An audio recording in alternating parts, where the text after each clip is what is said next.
told you everything. You have a new audience. But for the sake of the new audience, I'll start over. No, but actually, thank you all for inviting me. I'm really excited to be here. When Tom told me about this great school, I was like, yeah, I would love to come over there and speak with them. And today I'm here, so I am honored, truly. And the reason why I'm here is because I come to share a story with you. A story that sometimes people think are surreal or isolated incidents. They just don't happen. But I'm living proof that the story that I'm going to share with you did happen. Back in 1992, crime had taken place in a small town, Burleson County. An entire family was murdered. There were 6 victims. 4 were children under the age of 10. 1 was a teenage daughter, and a grandmother. They were shot, stabbed, plunged to death, and the house was set on fire. So imagine the outrage in this small community, because nothing like this has ever taken place before. As a matter of fact, the next morning, the mayor had come out and said, whoever had done this case, or this crime, should be caught and hanged. She didn't even want to go through the process, right? And so that's sort of how they pursued the case. Because a week later, there was a funeral. And at this funeral, there was 6 caskets in a sort of gymnasium, right? Just imagine, you're sitting there, and these are your friends, these are family members, people that you've known in the community, and there's 6 caskets. And this young man shows up, and he has burns on his body, right? And Texas Rangers was there. This individual became a person of interest to them because he had burns on his body. So when they approached him and asked if they could speak with him, he agreed. They followed him home. This young man turned out to be the father of one of the children that was murdered in the home. His name was Robert Carter. Okay. And so when they follow Robert Carter home, they pick him up and they take him to the DPS office where they interrogate him over 14 hours. Now, according to Mr. Carter, along the way to the DPS office, he's seen a Jeep with 4 African-American young men in it. And in that Jeep, he thought he'd seen me. So remember that. I will get back to that. So anyway, when they take him to the DPS office, they interrogate him for 14 hours, and then asked him if he could just give the name of someone that could have been with him that would let him go. So according to Mr. Carter, because he thought he had seen me in the Jeep previously, he called my name. So they wanted him to give a story. That's how things happen. That same night, he ended up giving them 7 stories because none of them would match their theory. But finally, when he gave them a story that they wanted, they turned around, arrested him, and charged him with capital murder. And within a couple of hours, they knocked on my door. Well, it was my neighbor that knocked on my door, named Mike. Mike knocked on my door to tell me that the police was looking for me, right? And I'm asking Mike, why would the police be looking for me? He said, I don't know, man, but they just asked me, is that your vehicle out there? And so I thanked him, but I'm thinking, if the police looking for me, then they must have gone to my auntie's home because I'm there every day. So I called my aunt, and I asked her, I said, hey, Mike just told me the police looking for me. Have they been down there? And she said, no, why would the police look for you? I said, I don't know. She said, well, call the police station and find out. So I said, okay, well, I'll put my shirt on, go downstairs, and I'm gonna go look for the police. Because I'm curious, why would the police be looking for me, right? But this is why I tell everyone that I talk to. And no matter what you hear from me, remember this here, right? Don't ever go look for the police. Don't do that, right? I'm joking about that, right? But seriously, I go outside and I go look for the police. By this time, the police pulls up and I stop. He gets out his vehicle and he's looking at me and he noticed that I'm not scared, I'm not running or anything. So I see this perplexed look on his face and he asks me, he said, what's your name? And I tell him, he said, do you have any ID? I give him my driver's license. So he said, well, I've been told to come pick you up because some officers at the station want to talk to you. I said, could you tell me about what? He said, no, but when you get to the station, they'll let you know. So by this time, my neighbor come out and I tell my neighbor, hey, Mike, this officer said I have to go to the police station for something, but my mom is on her way home. Could you let her know and tell her I'll be right back, right? I should be right back. I I did come right back. 6,640 days later, along with 2 execution dates, for something I knew absolutely nothing about. See, because when I get down to the police station, my worst nightmare awaits. They take me, put me in the booking room, ask me to take a seat, and I'm sitting there 30, 40 minutes, nobody's talking to me. So now I'm starting to ask the officers that are coming in and out, hey man, can somebody tell me why I'm here? But nobody was answering. So hold on, the officer's gonna come and talk to you. About 20 minutes later, the officers will walk in, ask me to stand up, and there it is right there. I think if I click it again, yeah, if you click it again, you get a volume. Is the volume on it?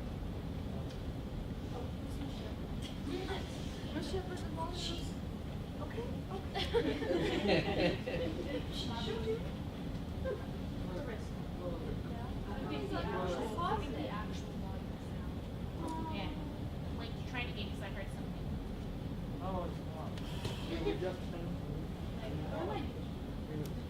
No volume? Is there a volume? Oh, there.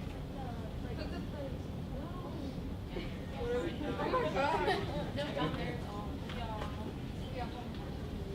Oh, there's another picture. Thank you. All right. No, look at that. A little louder. Okay. That's more than the screen. It's not gonna do everything. I see.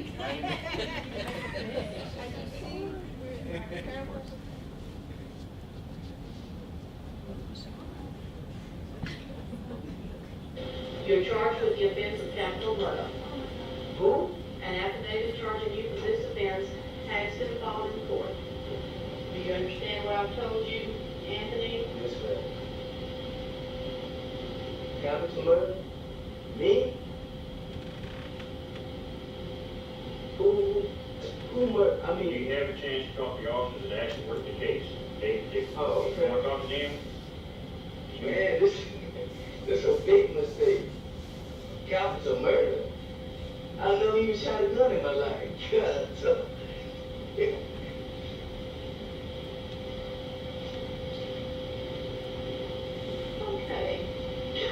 She wants you to sign this. And you don't just sign, this is not saying you don't, just that your rights have been read to you. You get a copy of it. And you'll get a copy of this right here, personal warrant.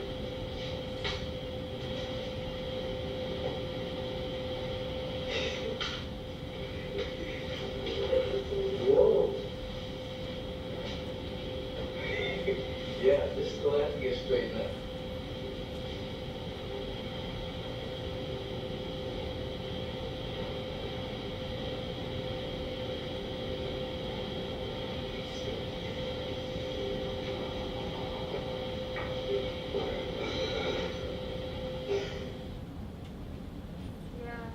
So, that was the actual intake video that they did arrest me.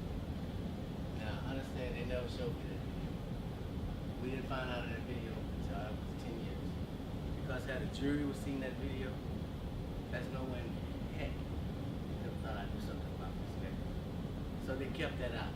That is called exculpatory evidence. That's something that they should have given to me. All right? But they hid that from me. 10 years. And what else did they hide? They hid the fact that this man had told them the same night that he lied. Before they even came pick me up, he had told them that I was innocent. But that's not what they wanted to hear. And I'll get into that later. So after they arrested me, I stayed in jail 2.5 years, waiting trial. I kept asking them to take me to trial because I still believe that we had the best criminal justice system. And I just needed to get to trial and tell the truth so that I could go home. But unfortunately, that's just not how our system works. They did not arrest me, charge me with capital murder to set me free. They did all that to convict and kill me. That was their mindset once they arrested me. So I stayed there 2.5 years, asking them. I wrote to the governor, wrote to the president, wrote to any and everybody that I could, asking somebody to help investigate this. Please save my life. But everything fell on deaf ears. I still had to go through the system. But that was okay because I still believed in the system. So 2.5 years later, we get ready to go to trial. And because there had been so much publicity in the little area that the crimes had taken place, we had asked for a change of venue, which was to move me to another area where I could receive a fair trial. Okay, so they did that. And the change of venue was to Angleton, Texas. Okay, now when we get down there and we're getting ready to for trial, a week out, the prosecutor come down there, and every evening he's on the news talking about me and me being guilty. So basically what he was doing was tainting my jury pool. So because by the time the trial started and we started going through what they call voir dire, picking the jury, every time we would ask the jury, had they heard about the case? Yes, they had heard it on the news. They had listened to the prosecutor, right? When you asked them if they could be fair, they said yes. But most of them, at least 7 out of 10, when we would put them on the stand and ask them about this case and ask them about the client, Mr. Graves, what do you think about him in here today? At least 7 out of 10 of them would say, well, he must have done something, otherwise you wouldn't have him here. They became the jury of my peers, right? Because we have in this state called rehabilitation of the juror. That means regardless of what the juror said, as long as the juror say he can follow the law, he's a rehabilitated juror. So these jurors that were saying that this man must have done something, otherwise you wouldn't have him here, were rehabilitated jurors once they said that they could follow the law. So I had 12 people sitting in a jury box who had already prejudged me, and now the whole cloak of innocent until proven guilty was removed. I had to now prove my innocence. And how does an innocent man prove his innocence? What evidence is it there for an innocent man to prove his innocence? Attorneys would tell you all the time, the hardest cases to try, to represent is an innocent case. They don't change. They're innocent. The story is what it is. A lie, you can build on that. You can change it, you can flip it up, you can do what you want. But the truth never changes, and that's the hardest case that they can try. And my case was the hardest because I was at home with my family. I was not even in a town that a crime happened in. I didn't even know the people that the crime happened to.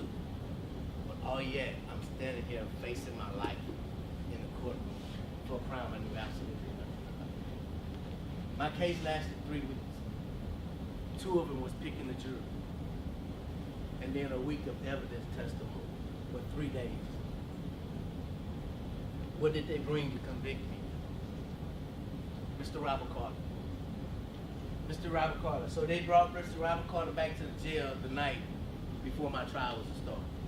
They had already convicted him and sentenced him to death. And so now they was bringing him back to testify against me.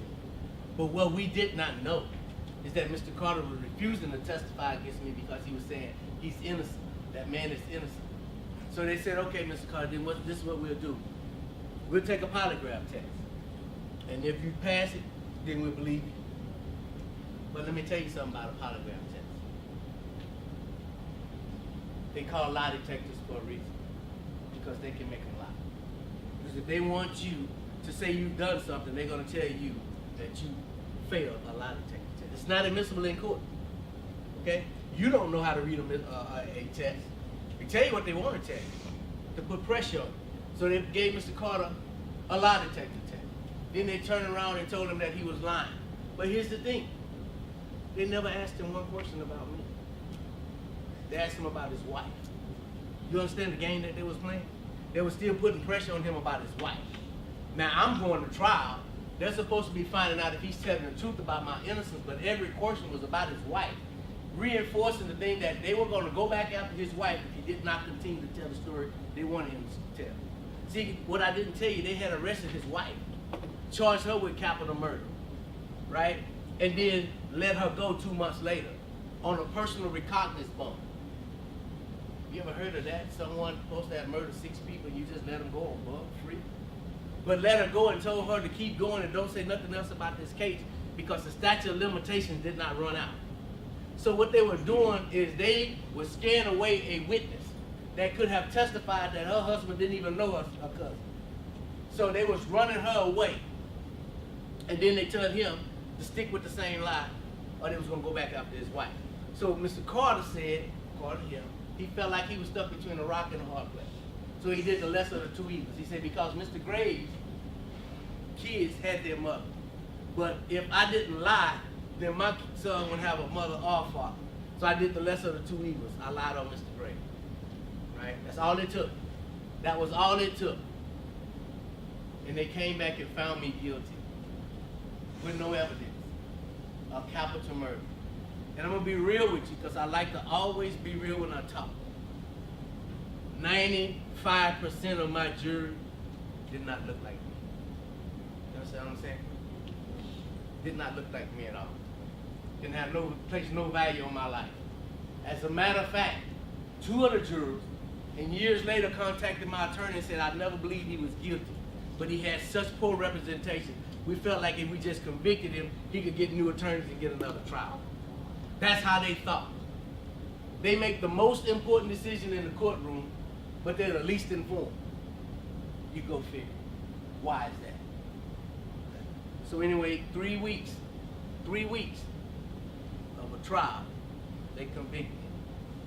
And so that's the first part of the trial. Now you have to come back to the second phase of a trial when it's a capital trial, which you got the guilt and innocence, and then you get the punishment phase. So now we go to the punishment phase after they've convicted me.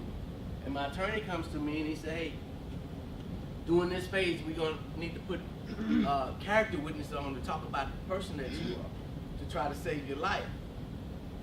So I want to put your family on. And I said, no, man, I don't want you to put my family on. He said, Mr. Graves, I believe your innocence, but right now I need to save your life. Right? That's the first thing we do because the state of Texas will kill you. And I need to put your family up there. And I said, nah, my family. He said, why? I said, man, because this is a joke. How you gonna just take me from my home and put me on, sentence me to death for a crime I don't know anything about, a crime that happened in a town I don't even go to, don't know the people don't know me, but yet I'm sitting here facing death? I don't want my family to be a part of that. But reluctantly I agreed because they wanted to testify. So I listened to my mom get up there and testify about her oldest son and how he was the strength of the family. Then I listened to my sister get up there and testify about her older brother, how he used to spend in his nightlife to take care of her children while she went off to school. And then I listened to my own son. See, my son had sickle cell anemia. And every time he would get sick and have to go to the hospital for a blood transfusion, I was right there. And I listened to him get up on the stand and beg 12 people that didn't know his dad, please save my dad's life. I need my dad. My dad is my strength. All that fell on deaf ears because they went into the jury room and an hour and a half later, they came back and sentenced me to death. Sentenced me to death. And my family had to witness that. As a matter of fact, my mother sat right there while they sentenced her son to death. And I think I have a clip, that next clip. That's Not even when I was by myself, being at work sometime around certain friends, I would, break down, talking to them about it, and they would kind of give me encouragement. And Mr. Graves, instead of them dismissing the charges against you, they pulled us off the case and gave it back to the local county. Now, why did they do that? Well, I'm not going to make any assumptions, but let me just say that the Attorney General at that time was Greg Abbott, and now he's the governor. Okay? But I'm not making no assumptions. I'm just saying. So anyway, when my case is overturned, I go back to trial, and the new judge is there. And I'm thinking it's over with. They've executed the guy that's lied on me. The court said he lied. The court gave him time. He tried to release me. There's no evidence against me. I'm finna go home. I get back to the jail, and everyone is excited. I get back on Friday. Monday, we have a hearing. So we're thinking that they're going to apologize to me in front of everybody and my family. This is all over with. We get to trial at court that Monday, and my attorney, Nicole, said, well, I'm going to talk to the DA and see what's going on. So she goes over and asks the DA what's going on today. The DA said, well, it's not our party, it's the judge party. The judge called for this hearing. Okay. So the judge calls for the hearing, had us up there meet and greet each other, and then that began the trial. And so once that began the trial, they met the requirement of starting this trial within 180 days of releasing it. So once she did a meet and greet, she said that began the trial, and then they began to postpone the trial year after year after year. I stayed 4 more years, waiting to go to trial, asking to go to trial, waiting to go to trial, right? So, as I said, I went through 10 prosecutors. Finally, they brought this prosecutor on named Miss Kelly Seaver. I think some of you guys probably read about her. Yeah. Miss Kelly Siegler, she has her own TV show there called Cold Case, right? She and I are really good friends now. If you believe. But before that, Miss Kelly Siegler was also known as a notorious prosecutor. She had put more men on death row than some states. She had put 19 men on death row. And as the story goes, she told me, Mr. Graves, I came to make you number 20. It was going to be my duty to dot the I's and cross the T's to make sure that you never got off of that. She said, but here's what happened. She said, they gave me 19 boxes of evidence. And I went through everything. I read every piece of paper in those boxes. And she said, Mr. Graves, I couldn't find one single evidence that pointed towards you. She said, then I moved on and I started seeing all the games that the prosecutor was playing. How he manipulated this whole case. And she went from, how can I even try this case, to, oh my God, this man is innocent. She said, but I didn't want to stop there. So I called in each one of my investigators to find out how did they feel about the case. She said, Mr. Graves, every one of my investigators said, this man is innocent. So then we moved on to the judge, because we had to get her to sign a dismissal order to release you. Mr. Graves, when we get to the judge was refusing to dismiss you because the judge was pushing for a trial. We had to threaten the judge to go to the media and let the media know that she was refusing to let an innocent man go if she didn't sign this dismissal order. So finally she signed it, right? And when she signed it, they wanted to bring me back to the court and apologize to me, right? But she told them she didn't want that hoopla in her courtroom. Let him go now. I didn't care. I didn't even want to go back in the courtroom. So, but Kelly Siegler is the one that overturned everything for me, and I think I have an enactment of her talking. I found no evidence against Anthony Graves. Nothing placed him at the scene of the crime. What I did find was disturbing evidence of prosecutorial misconduct. And that's Kelly. And as I say, this is a woman who was notorious prosecution. As a matter of fact, she had one, some of you probably heard of this case where she was in the courtroom and brought in a mattress and straddled the mattress. That's her. She don't play. Okay? She do not play. Okay? But even she could see that they just blatantly messed over this young man. And they're trying to kill an innocent person. So the day of my release, all right, October 27, 2010. I'm sitting in the cell, and I'm still in solitary confinement, see, because I've been in solitary confinement 16 and a half years, all right? And so I'm still in solitary confinement. And I used to, but they had a phone in there that I could use to talk to my mom all the time. And I always would ask my mom when I called her, what was she cooking, right? And she would always tell me, you know, I'm cooking some this and I'm cooking some potatoes. And I said, but don't tell me. And she said, well, why? You asked. I said, yeah, but I don't want to know because I'm eating something bad, right? So she said, next time I won't tell you then. So this day when I'm getting released, they came to my cell. And the guy tell me, say, hey, put your shirt on, come go with me. And I said, where we going? Because I was hungry. I'm like, where the food? I'm hungry. He said, just come on, go with me. I didn't know what was going on. And so we get out and we're walking down the hall, going up to the front of the jail. And I've never been up there, right? That's the administration part. So I'm getting scared. So I said, excuse me, sir, but where you taking me? He said, oh, just keep walking me. I said, man, I can't go nowhere with you without my attorney, right? I know Gideon versus Wayne right now, so I can have an attorney, okay? So I'm not going nowhere. Since in my paranoia, by the time we get there, he opened up the door. And I see my attorney, right? And so when I see my attorney, Nicole, she stood up and she was just batting back tears. And so, but in my mind, it's just some more bad news. Right? And I got my shield and my sword. They're gonna kill me, they're gonna release me. That's not gonna be no compromise. See, because they had been trying to get me to compromise. They hadn't even got to the point of asking my attorney if they give me time served, would I just go ahead on and plead to the case? And I could leave that day. And my response to my attorney was, if that's gonna be the case, then they're gonna serve me in my cell tonight. They're gonna kill me or they're gonna free me. I'm not gonna compromise the truth. I'm innocent. And so that's why I stayed another 4.5 years, because I was refusing to take any type of deal, right? And so this particular day, when they were releasing me as a 45-year-old man with everything I own in a little old box. It was crazy. Nicole stood up and she looked at me and she said to me, she said, Anthony, you remember when you told me that God was good? And I said, yeah, because I always told her God was good because I said God didn't do this to me. Man was doing this to me, but God was seeing me through this. So God is always good to me. And I always held on to that. So the day when she was asking me that, I was like, yeah, but in my mind, I'm like, I'm hungry. What? And she says to me, she said, well, I just want you to know that God is good, man, because the state just dismissed all the charges against you. And I didn't really understand that because I wasn't expecting that. That just went over my head. And I said, what you say? She said, yeah, the state just dismissed all the charges against you. And they didn't dismiss all the charges because witnesses have died. They didn't dismiss all the charges because evidence got low. They dismissed the charges because they believe you're innocent. And tomorrow, Ms. Siegler is going to give a national press conference to let the whole world know that you're innocent, right?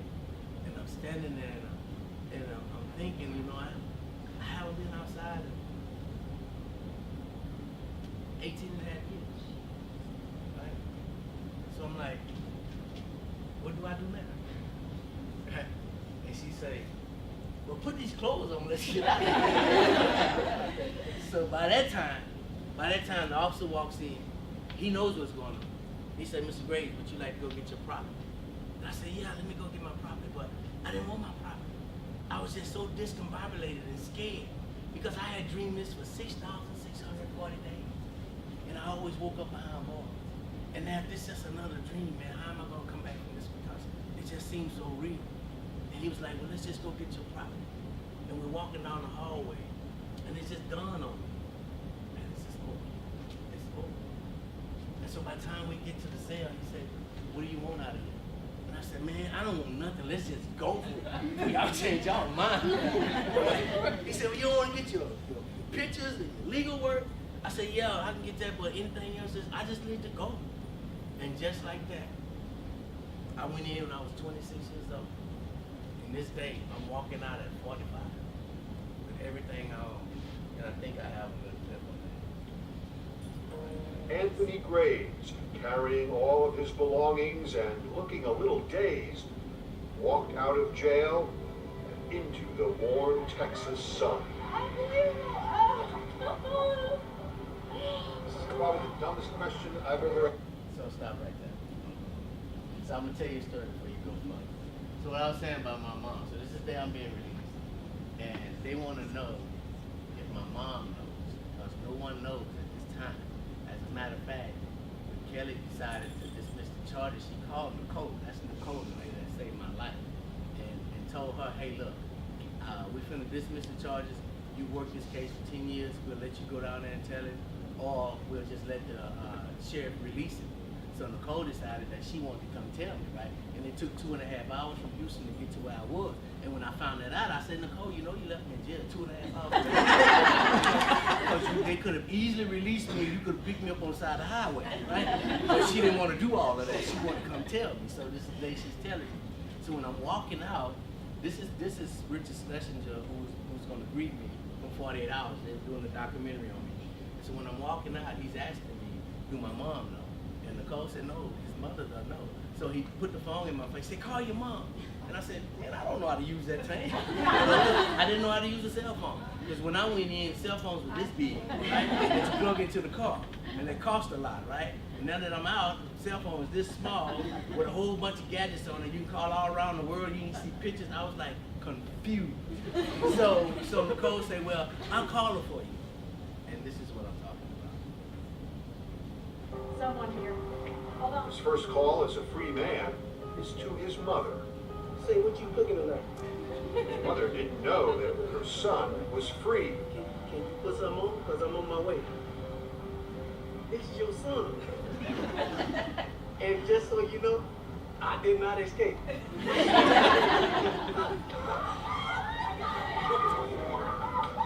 And his first stop is home. To his sons who had grown up without him.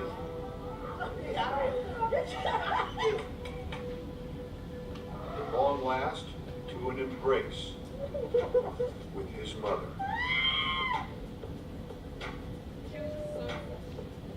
When was the last time you were able to put your arm around her? So anyway, that was the last of the clips, and as you see, my story ended in triumph. I came back and I returned my family, but I promise you, there was so many young men down there that never got a chance to experience that, and they were innocent, or they wasn't mentally ill, and they never got a chance to get any help. We killed them. And so ever since I've been out, I've been trying to make sure that you all hear these stories, that you all know that our system does not always get it right. It's okay to believe in our system, but we need to hold them accountable. They just can't tell us anything anymore because they have shown us that they can get it wrong, right? I am not just one Anthony Gray. I'm over 162 of us that have walked off of death row across our nation innocent. You think we got all the executions right? We executed over 500 people in this state and only released 12 or 13. You think we got the numbers right? You don't think we just made one mistake? Just one? Of course we have. We made more than one. I know their names. Okay? Odell Owens, Gary Graham. I know their names. I live with them.